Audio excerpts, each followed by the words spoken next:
into the fray. I think we often want the power to choose more than we want to make choices. Most power, really, is only useful in the abstract, the hypothetical. Because when we actually get any kind of power, we become jaded and unimaginative with it pretty fast. Think of all the powers that you have right now, for instance. You travel back in time 100 years, you tell someone that the world you're from, you can instantly communicate with people across the globe. Slave machines will create fully realized works of art for you at your whim. You carry a device in your pocket that enables you to read any book, watch any film, listen to any song, anywhere on Earth at any time. You can have fully cooked meals delivered to your house. You can broadcast your thoughts to the world. You have access to the knowledge you need to learn any skill that you desire. Compared to this person from 100 years ago, you are a fucking god. And yet, what are you doing? Doom scrolling, sharing memes, arguing with morons, vegging out, being completely, devastatingly, utterly fucking bored.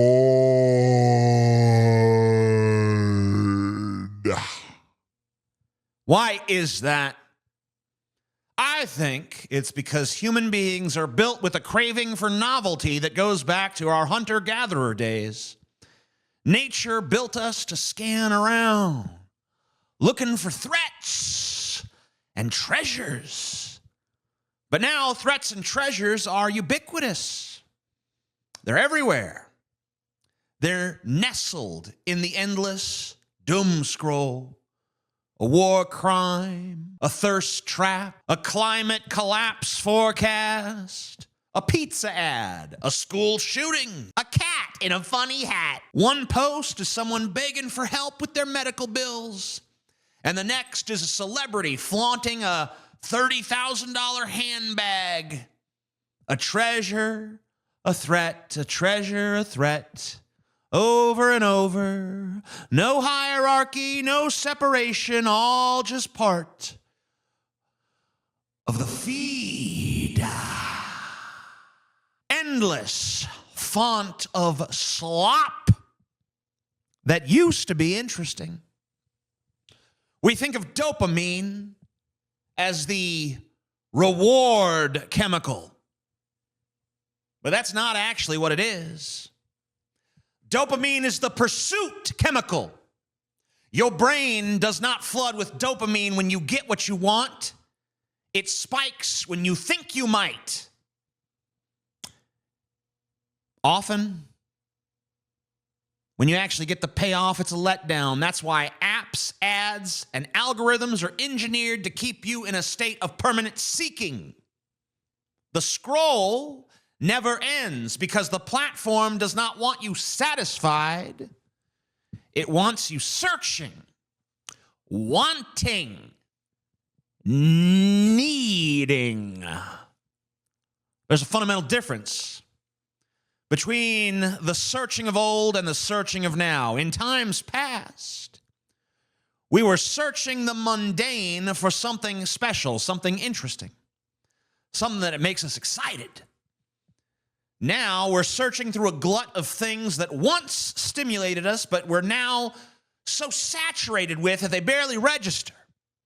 Novelty itself has lost its novelty. And as a result, you're bored. I'm bored. We're all bored. Because we've lost the one thing that really satisfies us. The possibility of discovery. When every desire can be sated instantly, nothing feels worth wanting. When every craving can be fed without effort, the craving itself starts to die. And with it goes the joy of fulfillment, the meaning behind the meal, the depth behind the dopamine.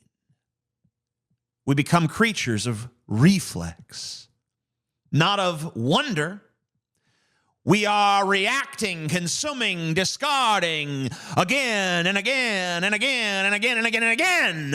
And even the stuff we do desire, the stuff we can't get right on tap at a moment's notice, even that stuff.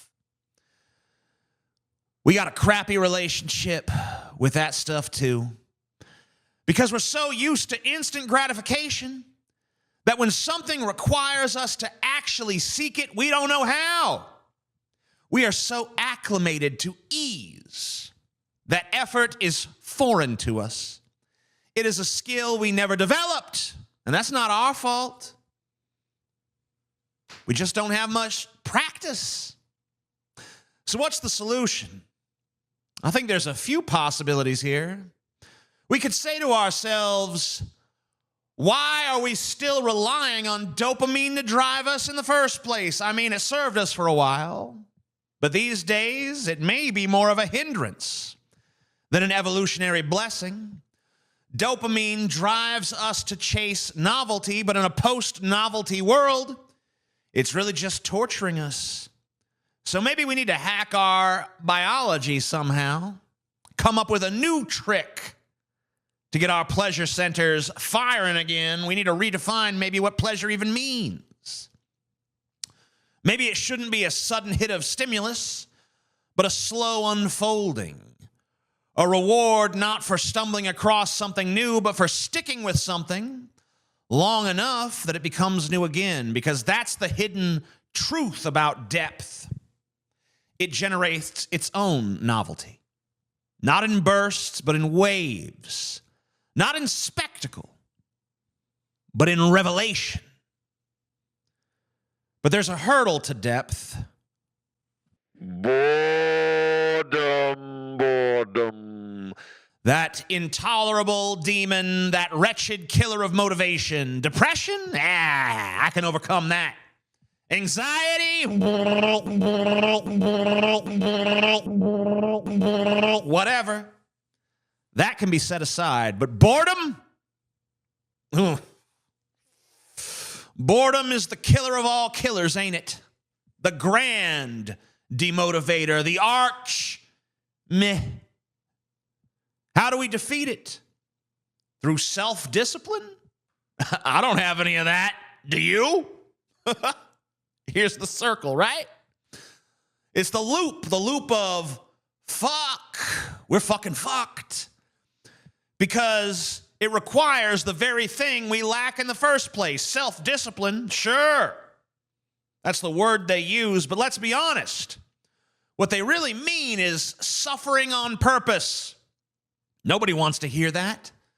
Nobody wants to be told that the path to being alive again is feeling a bunch of pain, paved with moments that just feel like nothing, with silence and slowness and boredom.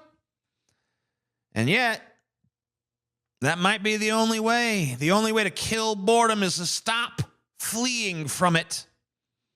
You can't distract it. You can't outwit it. You can't try to turn it into something productive. You just got to sit in it like a monk in the fire. You got to let it burn. But shit, I ain't doing that. That is all.